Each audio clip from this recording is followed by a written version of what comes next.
I'm happy to second that.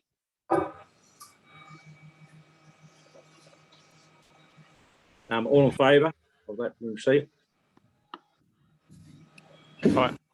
Just raise your hand, please. Yep. But, right, carried. Declarations of interest. Has anyone got any declarations of interest on today's meeting? Just raise your hand, please. Just to clarify, we hold a record of all of the conflicts of interest. Have you think of anything outside of this session, just send it through to Diane Maitland and she'll add it to the conflicts of interest register. Thank you. Right, 3 urgent items not on the agenda. Nothing from council. Nothing there. Yep. So minutes of the previous cycling and walking committee dated the Tuesday, the 19th of October 2021. Would someone like to move those being a true and correct record, please? Thanks, Tim. Seconder there. Inga. I couldn't see who that was. Inga Perkins. Inga, thank you, Inga. Is there any matters arising from those previous minutes?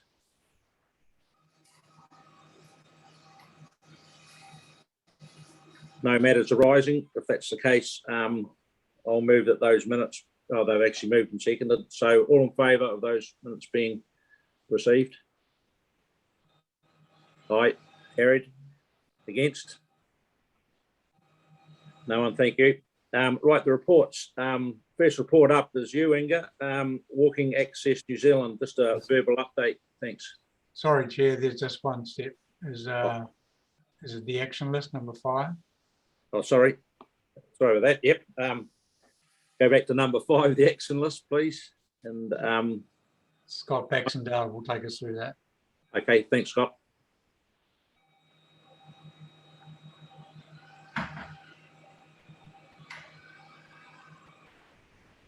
You're on mute too, Scott.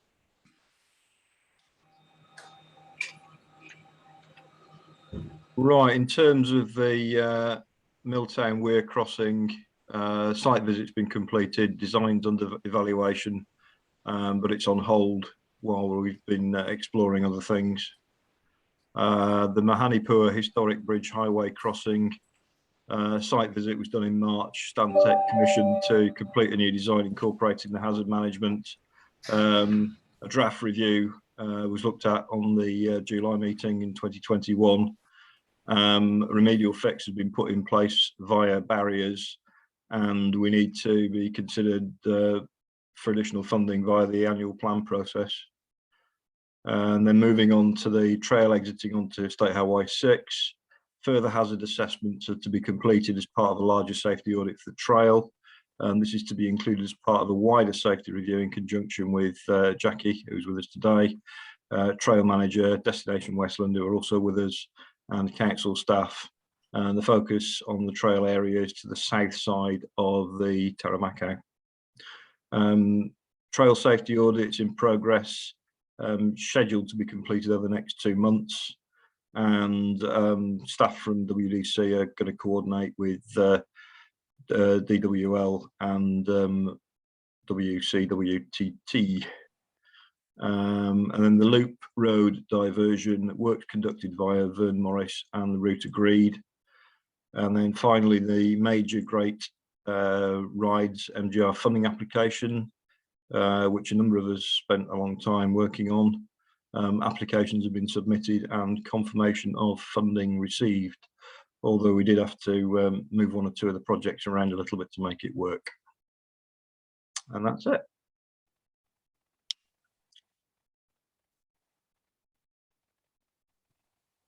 Thanks for that report, Scott. Has there anyone got any questions for Scott on that update?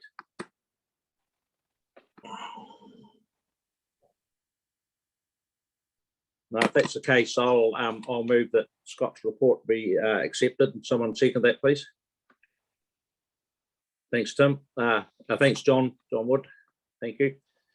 So we'll move on to the item number 6, which is presentations. What have we got there, Simon? No, there's no presentations. Straight to reports now. Back to reports. Hey, back to you. Thanks, Inga. If you could give us a report from Walking Access New Zealand, verbal update. All yours. Thank you very much.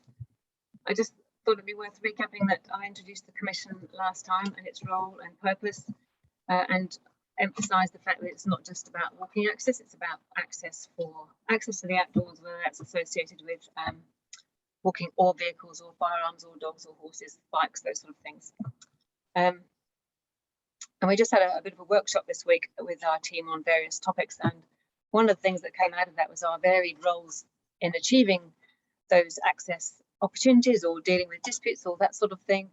We could be influencer, negotiator, promoter, collaborator, innovator, mediator, enabler, conciliator, facilitator, lots of those kind of words. So we have a broad role and we're here to try and help. But the idea is that the public access is our field of expertise that we can help with where it's useful. And just another little note that's just come about just awareness really lately. The commission was formed, or the act creating the commission was 2008, and initially it was dealing with a lot of access disputes, a lot of issues of blocked access, that sort of thing, and that's really faded away, although there's still some here that I'm picking up and dealing with across the coast. But increasingly we're getting more involved in more productive, more positive involvement roles in things like the Te Taupatini plan and the regional land transport plan and the district plan, things like that. So we're contributing to how things can move forward better with cycling and walking in mind, and that alternative access to jumping in a car.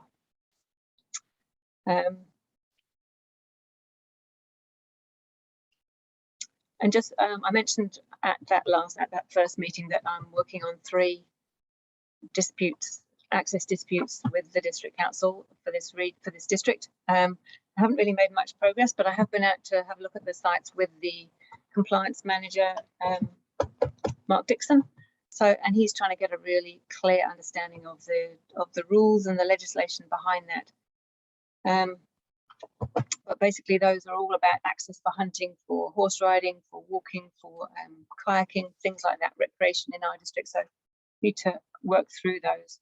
But also in the background, I just thought I'd also say that there's this concept, particularly through our commission, that a road is a road is a road, whether that's a state highway or an unformed legal road. So putting a lock gate on it, preventing public access, is not appropriate, and it's something that we need to work through. But it's also something that is a council function, really. It's something that the council manages and has its own policy to deal with access and occupation of legal roads. So although it can sometimes feel as if it should be black and white, sometimes it may be that there's a few greys to try and make some progress. And I've proposed a couple of compromises for a couple of those situations, which we're just trying to work through with Destination Westland and with Mark Dixon and Simon, and hopefully we'll have something positive to report at the next meeting. On a couple of positive notes, I was really excited to see the Kumara Junction plans for some access out there. It's really wonderful to see what they're doing and have done already to make some progress. And I've offered my help and should be meeting up with them probably next week. It may be that we can help them through the easement side of things if necessary, or survey that sort of aspect of the new access process. And I think I read, but I can't remember where I saw it, improved access for children getting to Canary School. Was that more footpaths or something like that? But improving the safety and the ease of being able to walk to school. And I'm really keen to see that extended up Pine Tree Road at some point when we can find the necessary money to have that walking, cycling access up Pine Tree Road to Brickfield Road and beyond. So yeah, some positive things happening. Thank you very much. Any questions? Through the chair, just a question from me, Inga. Obviously, as the sole representation of, I suppose, the walking category of our committee, what I'd like to do, if you're in support, is to get your name out there as a conduit for a potential other walking routes that are in people's minds, or for you to evaluate, if you're okay with that. Absolutely, really keen to help. Okay, thank you. Very much. Thanks for that, Inga, and I myself have been guilty of blocking a public road at one stage when there was quite a spate of thefts going on, and I thought I'd had it all correct with the council on things. But anyway, you know, when Inga actually talked to me about it, it was all resolved. But I do know in the Grey District Council we have had over the years lots of problems of people being able to access the rivers and their favourite fishing spots, you know, and especially on the Grey River, you know. So keep up the good work there, you know. Thanks for that. Any further questions for Inga? If not, I'll move on to Dave Ritchie. Dave from the Western Mountain Bike Club, if you'd like to give us your report. Thanks. Excuse me, Chair, just before you do that, could we have a mover and a seconder to receive Inga's verbal report? Yep. Thank you. I'm happy to move that. Happy to second. Thanks. Was that you, Dave, was it? It was. Yep. Thank you, Dave. Yep. Thank Thanks. you. Is the chair here yet, or? No, apologies from the Chair. Okay, thanks. Okay, so back to you then, Dave. Thank you. Thanks, Peter. Standing in for Liam Anderson. Haven't been to this meeting before. If I'm not in the right space, please just let me know, but I shall be brief. Hopefully from Liam, in the past, you've begun to understand the Westland Mountain Bike Club. Probably started as a group of individuals who were looking to create a space where they could ride. Increasingly now, we are a slightly larger group of individuals who are looking to create a region where people come to ride. So our view has definitely expanded to our area surrounding us, rather than just satisfying our own atavistic needs. The club is blessed with quite a range of talents, and you'd be aware that many of our members have been involved with the design, construction of the Wilderness Trail and the Paparoa Trail, and we kind of, for our hobby, we do that on Wednesday evenings up on Blue Spur. I'm going to talk to two areas primarily. One is about Blue Spur and what's been going on up there. The other is about the submission that the club made to the council long-term plan a few months ago. Just wanting to let you know that we're continuing to think about that as a kind of larger picture. I'll begin with Blue Spur. So I'll begin with the small picture. Blue Spur Forest, Ngāi owned, fantastic relationship with them that's been going on for a number of years now. The trails up there, our focus in the last 6 months has been on improving the access to the forest. And also once you're in the forest. So climbing trails are a thing that we've been working on really hard. And so you can now climb from the bottom of the forest to the top of the trails in the forest on easily graded, relatively easy riding trails. So there's no steep climbs on rocky gravel roads anymore, which is making all of the forest much more pleasant to ride in. The other thing we've been focusing on is not trying to create too many new trails, but actually improving the quality and the safety and the accessibility of the existing network. And that's had a real boost to the area. People are starting to call it a park. It used to be just an area. Now it's getting known as Blue Spur Mountain Bike Park. So that's actually happening organically. And it's people from outside the region who are saying those words to us. We're noticing, obviously we have no real data, but we do have lots of anecdata. So anecdotally, lots of us are seeing the same pictures, which is an increase in the number of riders from afar, particularly across that period during the holidays. There was a lot of riders from outside the area with their phones out, looking at their Trailforks app, making their way through the forest.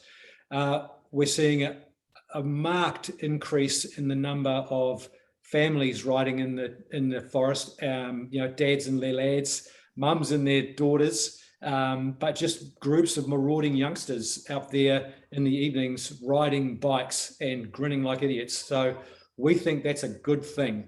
And we're really proud of that. So we've been improving the quality of the trails that exist, making sure that there's more intermediate level riding, so people who are new to riding can actually access the forest, and then also making sure that we have a progression of trails, so as people get better, they can explore and kind of expand their own riding, and that's working really well for us. one of the things we did recently was to conduct a blower test. We we got 3 different kinds of leaf blower, and we borrowed one from Doc. Thank you, Tony Thrupp and Owen Kilgour, for your services there. Owen, you may or may not be aware of that, but hope I haven't dropped Tony in it.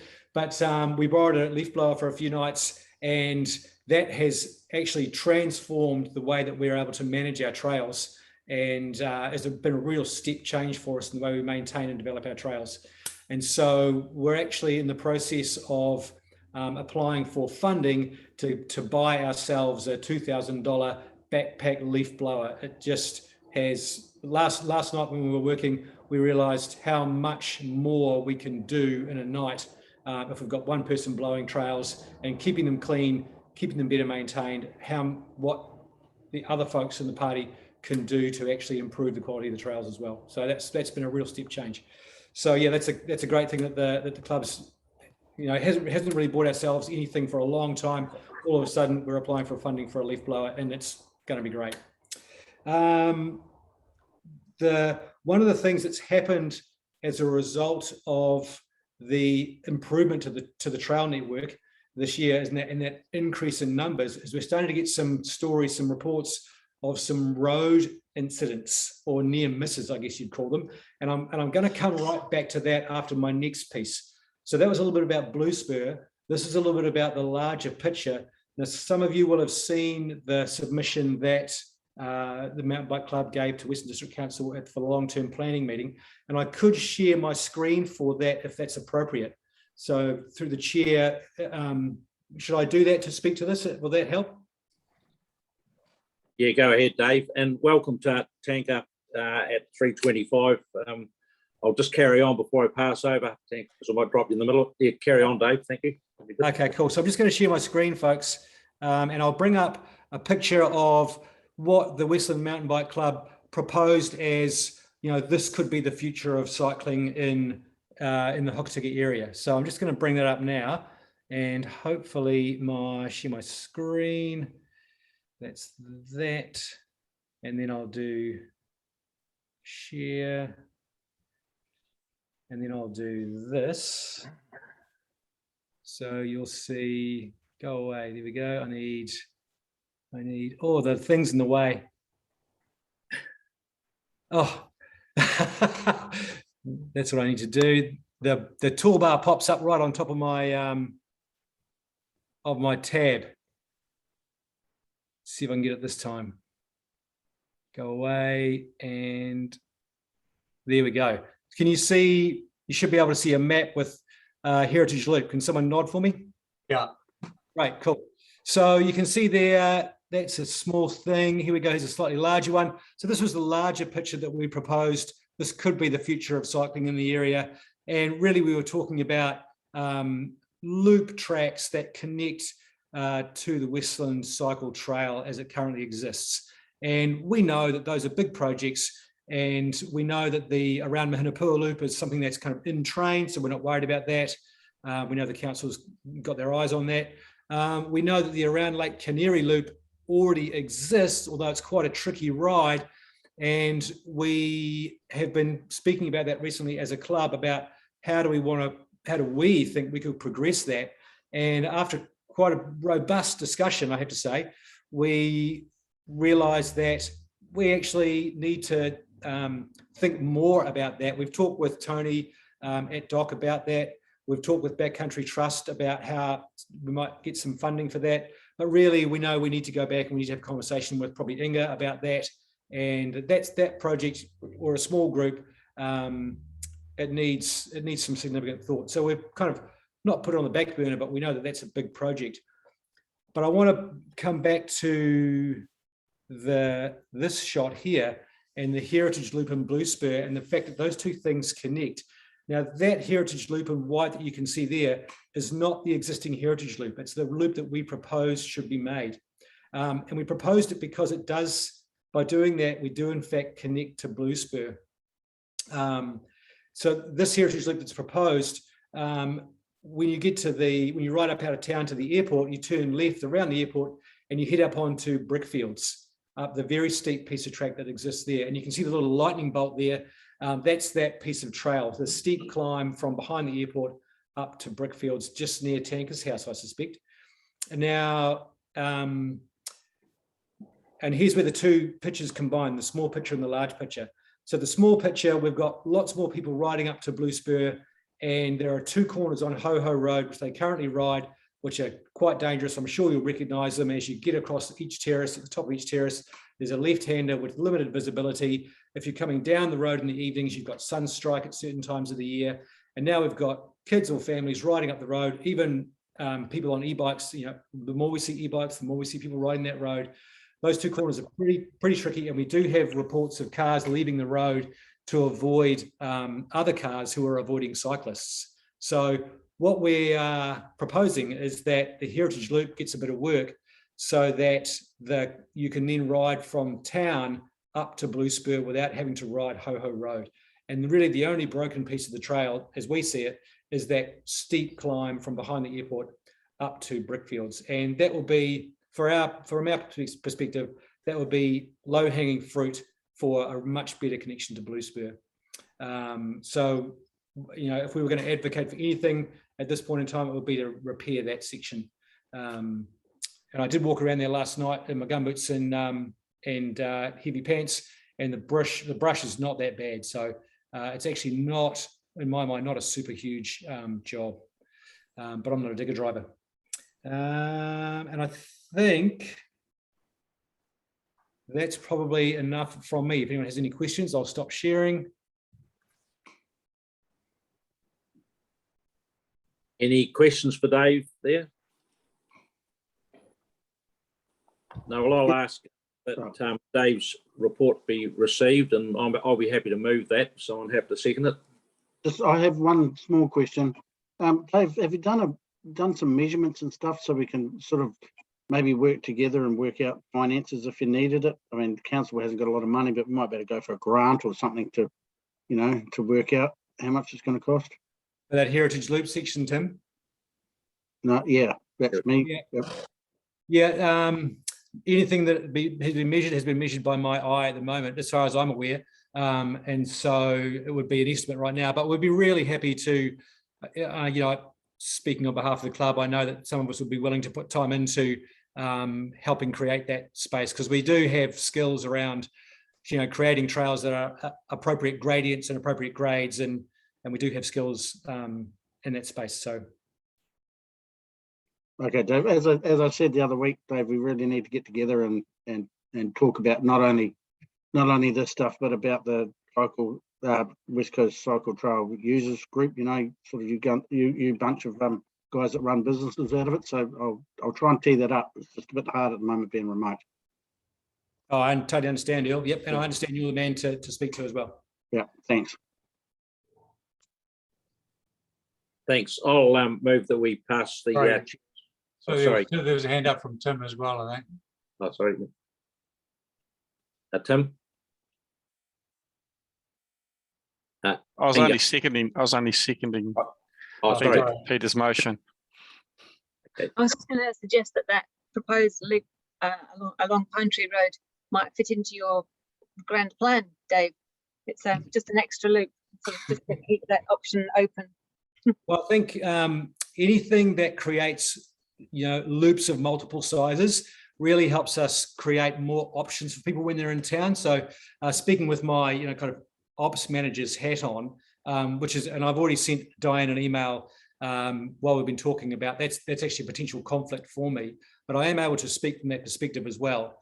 That, you know, we can't really offer the Heritage Loop to people who are visiting town riding, because it doesn't really work as a ride. I was there 2 nights ago, and I actually watched 2 people walking dogs elect to not walk down that section because it's so rough and rugged. It's like, that's, you know, it's pretty broken. So it would be really great as an option for the town to be able to offer that. And I think it's a relatively easy fix for what will create lots of options, and, you know, connection to Canary, connection to the cycle trail, connection to Blue Spur, the heritage thing, where, you know, yeah, lots of stuff. That Pine Tree connection, Inga, that you've mentioned in the past and now, a number of the children riding live down in that kind of Canary strip at the upper end of the Canary tram. If there was a linkage there, then there becomes a safe access up there from town, the Canary tram up through Pine Tree to Blue Spur, all those areas, without having to be on the Ho-Ho Road. Yep. And So, you know, and the whole school thing. So the journeys, whether they be for school, for going to town, or for recreating, they all start to work together. exactly. Yeah, I suppose just a red flag too. Some of these tracks aren't built for riding, they're built for walking. And we need to ensure that if we're going to allow riding on these tracks, that there's some safety elements that are built into it. So we don't, I suppose, have riders barreling into walkers around tight corners, etc.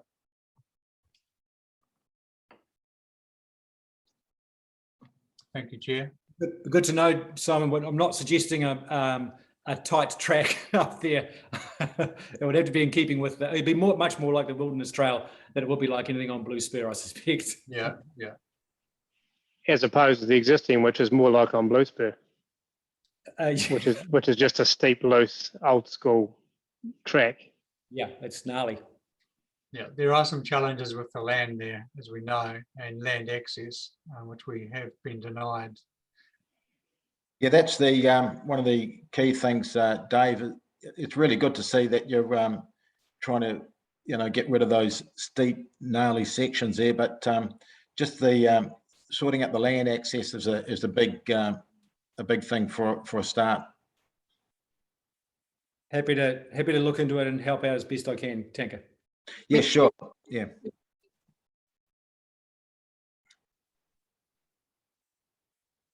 Pass the chair over to you, Councillor Chair Davison. So, Okay, I'll get rid of this hand for a start. So, was anyone? Did they move that and receive that report from Dave at all? yes, it was. Yes, it was. Okay. So the next report is from Jackie Gurdon from the West Coast Wilderness Trail. Over to you, Jackie. Good, thank you, everybody. What I'll do is give you an overview, very quick overview of the audit report we did, and then I'll talk a little bit about what the Wilderness Trail is got in planning. And yeah, hopefully I share my screen with everybody.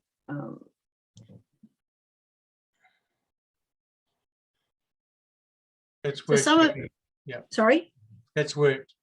Good. Some of you will have seen parts of this presentation. So I'm not going to go into the detail. I'm just going to give you a bit of an idea of what was done. So Craig Wilson and myself and various people joined us around the trail over 4 days in the beginning of December, and we did our own audit of the trail. And some of the things that were urgent have already been actioned and underway. So this is a summary going through Ross at what we did. But very first couple of points, I think we all know them really well. Craig hadn't actually drilled down to our stats on how well our trail was going and our satisfaction and net promoter scores. And he suddenly realised that we're actually dealing with, you know, one of the top trails in the country, and as he said, world-class experience. So there's a few slides that Craig actually made up. Well, I guess we did them jointly, but those are his words around world-class experience. It's not just me saying it. And then obviously looking at the fact of people that are coming here, 84% of them coming here just to ride the trail, not to do other things.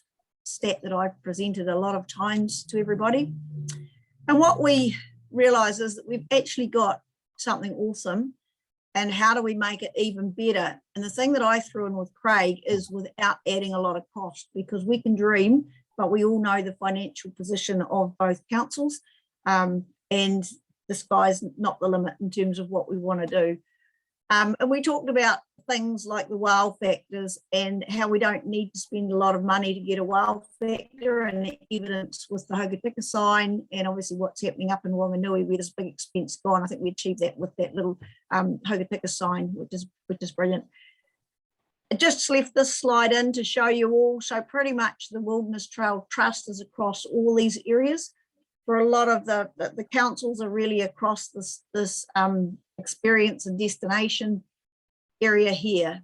So just to sort of show the picture of the buyer decision and right through to having ridden the trail and where everybody's place is in that. So then looking at with the trail and taking it from good to great, there's a lot of things that we all know we must get right. And they are things around safety, the track surface, the signage. Then there's things that we can have more of and do better with, like shelters and toilets and just those add-on things. And then there's the delighters or the sort of the wow factors. What I said to Craig in the trip around, it became very evident to me it was the cream trip. What we're looking at doing is the cream on the top. We've got a very good trail, and how can we make it even better? And one of Craig's slides, it's not just about our views, it's about all the components that we've got around the trail. And the other thing I want to highlight too is it's our 10th anniversary coming up. I think that's something that we need to put out there, and we've started talking about it from a Wilderness Trail Trust perspective. It's a good, having an anniversary is a really good driver to get projects started, to get projects finished. Have a look back at where we've been. So I highlight that and would be good for some of the projects we're talking about to be picked up as sort of anniversary projects and use that to drive what we're doing. So we're looking a lot too in this work at what are our icons, what are our wow factors, what are our views, and actually maximising the assets that we've got. We've got a lot of assets out there, and you'll see in some of the slides I show that we're not maximising them as much as what we could be. Just quickly through the trip. So we focus very we look at the whole thing of there's not good signage that, you know, you're coming into a region that has a world and New Zealand leading cycle trail in terms of our signage. We focused on talking about the links between the CBD and the start, how we can actually increase the prominence of the start and do much better with what's in it, and certainly taking it back to the attractions which begin really at the S Bridge and how the interpretation panels there, you know, can be enhanced. And we took that right along, that thinking of enhancement right through the trail, obviously in this right out to the lookout at Blaketown. We talked about some of the taking out to Blaketown tip head. Now I don't have a picture of that here, but we talked about it with Great District Council a couple of days ago as well too. That's a wow factor attraction, and we need to get a lot more branding up for that. Then we talked about the trail becoming sections. So you have a section through to Blaketown, and this middle picture here is very much like the start of a new section where you're about to go into the wilderness, or you're popping out the other side if you're riding the trail the other way. How can we actually build that through the attraction? We talk about upgrading some of our signage. Again, a lot of it has been damaged and is still just sitting there. Some areas like we've got down here with the seat, totally uninviting. The seat that is actually full of sprayed gorse in it. So these are views that we can make much more of, and certainly the outstanding attraction in this seat here, and can we replicate that in other places throughout the trail? So I'm just going to move quickly through. We looked at the connection to Shantytown, improving that.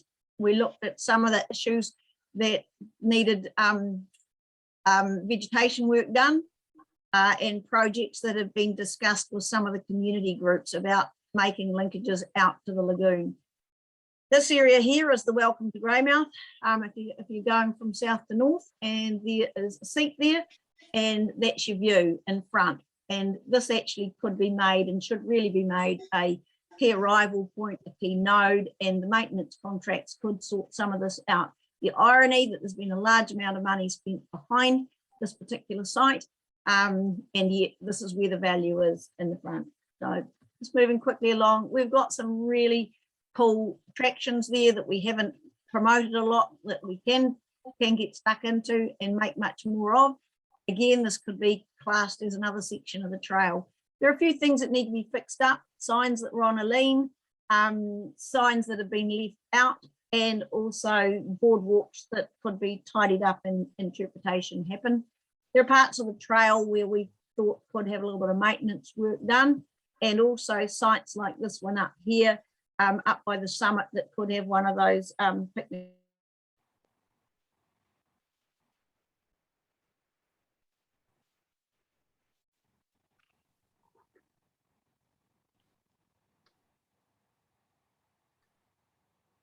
Be done with the alpine fault nature of it, thinking about doing up the Mahinapola section, signage that's needed going up this hill on Remu Road, and then the Ross Strait. So we are talking about some things on the Ross Strait that I'll talk about in a minute, but how do we actually enhance that? That actually needs to be a priority to make sure people all the way down to Ross. And we're also looking at our shelters, what we can do with our shelters, both in terms of artwork that attracts people into them and in terms of sponsorship within those. So they're things, Simon, that we've talked about. Things that we're already working on, that yellow line out Canary Road, in a bit of a typo there, but that is giving problems. We've looked at it, Earl's had a go at fixing that, but there are still people that are crossing over that and coming out to Lake Canary on the wrong side of the road. So more work's needed there. We've already immediately worked with Richard Green on how we do the Mahinapola closures and got a solution for that.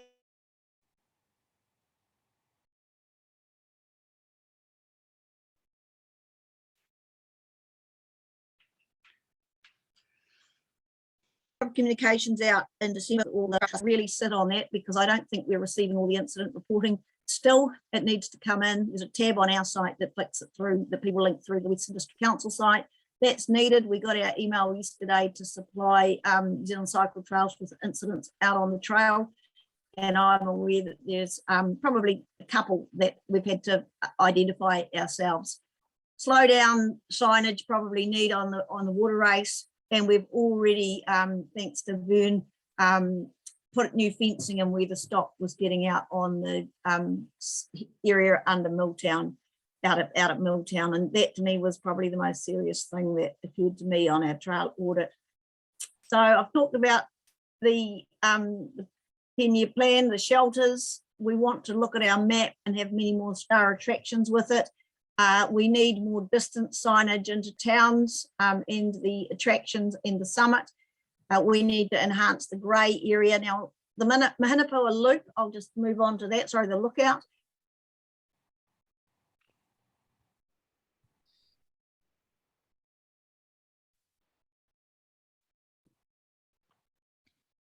Are you breaking up, or other people hearing that okay?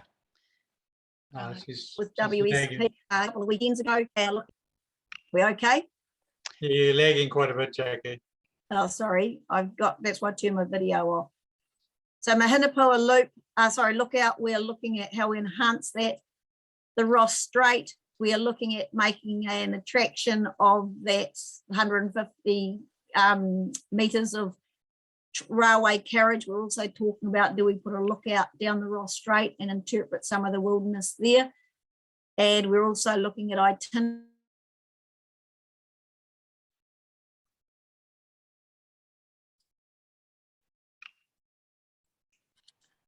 Breaking up, Jackie.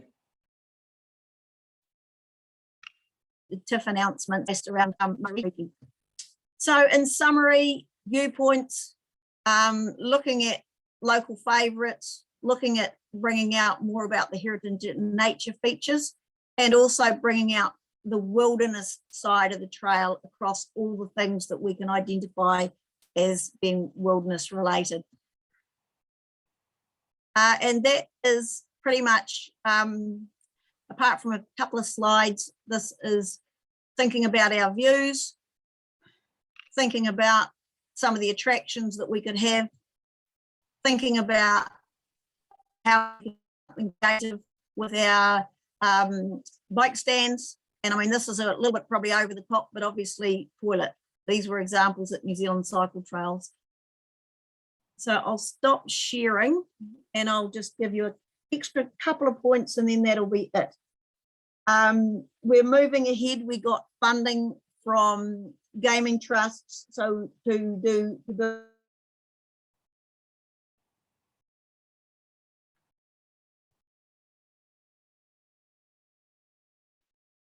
You guys hearing that?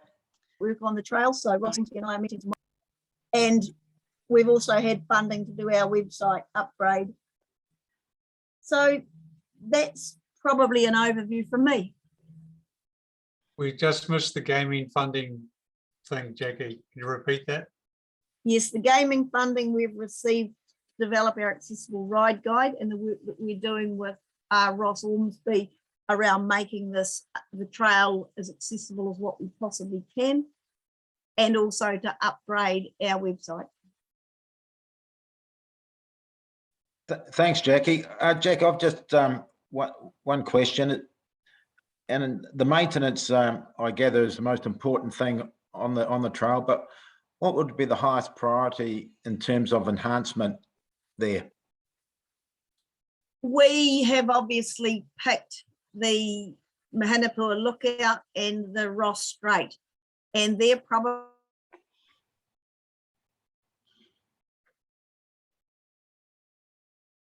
I've got the walkway, okay.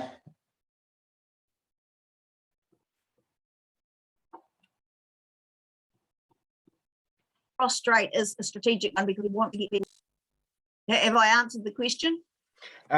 You probably have, but I've only heard part of it. But I take it was the Mahinapola walkway and the Ross Strait section. Is that correct? There are a number, and to be asked to prioritise off the top of my head, they're the ones that I'd look at: the Mahinapola track, and the Lookout, and the Ross Strait. Okay then. Yeah. Thank you. And just a comment, some of those are around accessibility and health and safety, and that's why I've elevated them in my thinking above some things that are purely for view, but those view and wow factors are equally important, but health and safety would have to come first. Thank you, Jackie. Any other questions there from anyone else? Looks fine. Thanks, Jackie. So I'd just like to make sure the update report from Jackie Gurdon is received. I'd like to move that. Would someone else like to second it, please? Yep, I'll second it. That's Peter Haddock. Thank you, Peter. All those in favour, raise your eye. Hands. Carried. Thank you, Jackie. So the next report is from Mel Anderson. Are you there, Mel?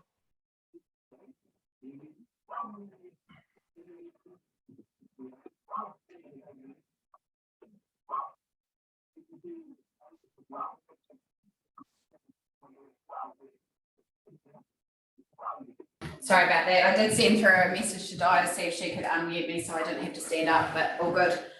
Kia ora koutou, everybody. This is just going to be a really quick overview of some of the things we've been working on recently on the trail. It has been quite busy over this time, including things like the spray program, quite a bit of MV work. So Di's already on the first slide. Thank you, Di. Vandalism, it's one of those ongoing issues that we have. We've had, so excuse the section numbers, these are directly out of our files. This is how we break down the trail for our own purposes. So section 8, as you can see, is on your far right hand side is the Hukutuka Bridge, and that has been vandalised and replaced along with section 24 there.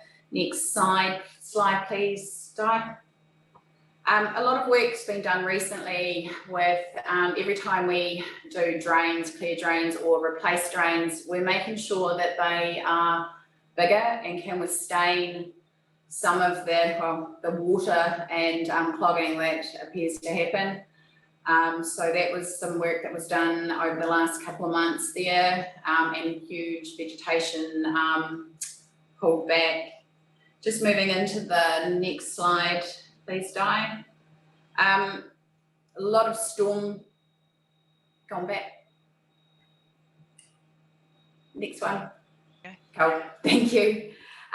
Storm damage is again one of those things that we encounter quite a bit in certain areas of the trail. There is not a lot we can do other than deal with the damage as it occurs, but when the damage does occur, we do look to see if there are areas, as I previously mentioned, including putting bigger culverts in where we can, to ease some of the scouring and other clogs and other bits and pieces. If you go to the next slide, Di, there's some more damage. You'll see the drains that have been quite clearly filled with there. And if we move on to the next couple of slides, it just shows some of the work that was done as part of fixing those same areas. So those are some of your afters in work and completed, just to show some of those areas. A big area that Jackie has touched on, some of the work that's been done in health and safety includes the high water detour at the Mahinapola walkway and boardwalk, and also the installation of the new safety barrier at the Milltown switchbacks. Next slide. And bollards to slow cyclists down before they come to roads. So these are ones near the golf course and near treetops, and also vegetation so that cyclists can actually see up and down the road for oncoming traffic. Next slide. Where are we? And that's it. That's all the slides. Lovely, thank you. Recently we have, I believe it's underway, the Tiramicow section, so that's a big body of work there with that slumping. So hopefully that, I believe it's begun now.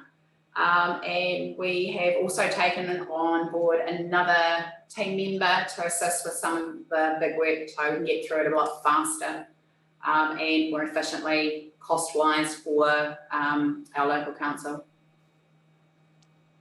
That's a big part of it, and then over to you, Chair. Thanks, Mel. Any questions from anyone on that? Yeah, through the chair. I'd just like to pass on a couple of accolades while we're here. I'd like to thank Jackie Gurdon and her team for being available during storm times, because she always puts out the notices and works on the weekend that always seems to be the weekend for the storms, and particularly for Mel and her team of trusty workers there and the office staff in itself for raising up the standard of maintenance, because it's definitely improved over the last sort of few years. And yeah, and the storm damage stuff, have been lucky enough to also score some funding for that, so it's been great. Thanks, Earl. Jackie, you've got your hand up there.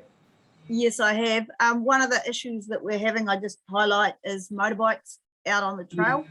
So trying to work out what can be done about that. So there definitely needs to be some messaging and yeah, something to address that. My second thing is Melanie. I want to really acknowledge Richard Green and his work. It is fantastic working with Richard, and he is really active and effective in what he's doing. So I guess everybody want to acknowledge Richard's commitment to the trail. Thanks, Jackie. I'll make sure that feedback gets back to him, because that's it. I'm sitting here giving you the report, but he's the one actually on the ground doing it and working very closely with yourself and Earl and his team as well, and other stakeholders actually out on the trail, including accommodation providers. Thank you. Any further questions for Mel there? Okay, I'd like to move that the trail maintenance upgrade from Melody Anderson be received. Can I have a seconder on that, please? Someone raise their hand. John Wood. Thank you. So All those in favour, please raise your hand. It's carried. Thank you.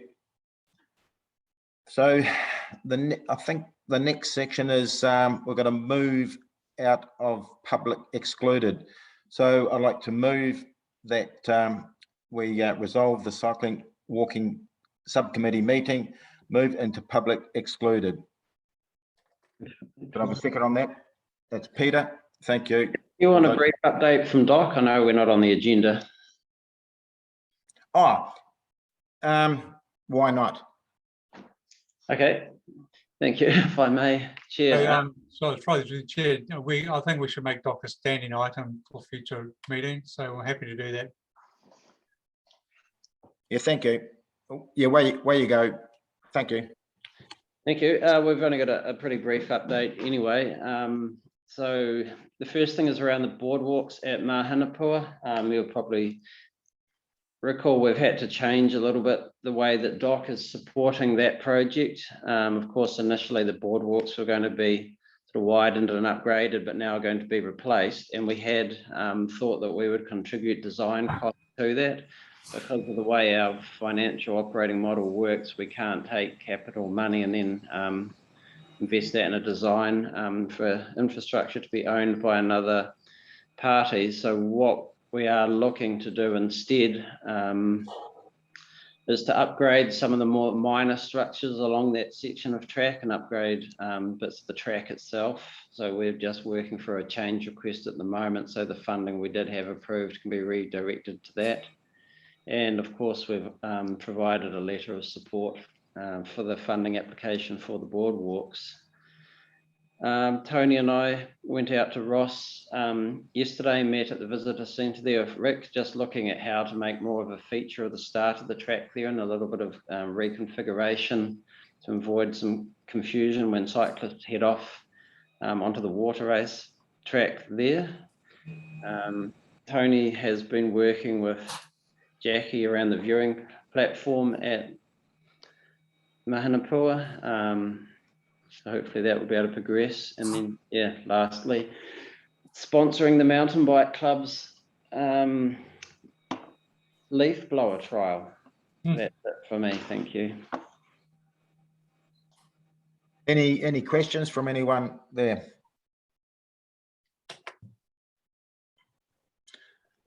Okay, I'd like to. Sorry, Jackie's got a hand Jackie. up. Yep, through the chair. Just on that quick one, did you, down at Ross, did you identify a location for the New Zealand Cycle Trails Interpretation Panel? Yeah, we did, Jackie. I'll either email you or give you a ring tomorrow about it. Thank you. Any further questions? I'd just like to move that Owen Gilmore from Doc, that we receive his report. Thank you. Anyone like to second that? Dave Ritchie. Thanks, Dave. All those in favour, raise their arms. Carried. Okay. Now I think we've already moved that. Well, we'll move it again. That we go into the subcommittee meeting, move into public excluded section. So I move that. Can I have a seconder, please? Tim. All those in favour, raise your hand. Carried. So the chair advised that the meeting will be adjourned for 2 minutes to allow for the committee to disconnect from the Zoom and open up the section for the meeting and reconnect via the second Zoom, invite the public excluded section of the meeting. Hopefully I can connect. Thanks, Peter. Okay.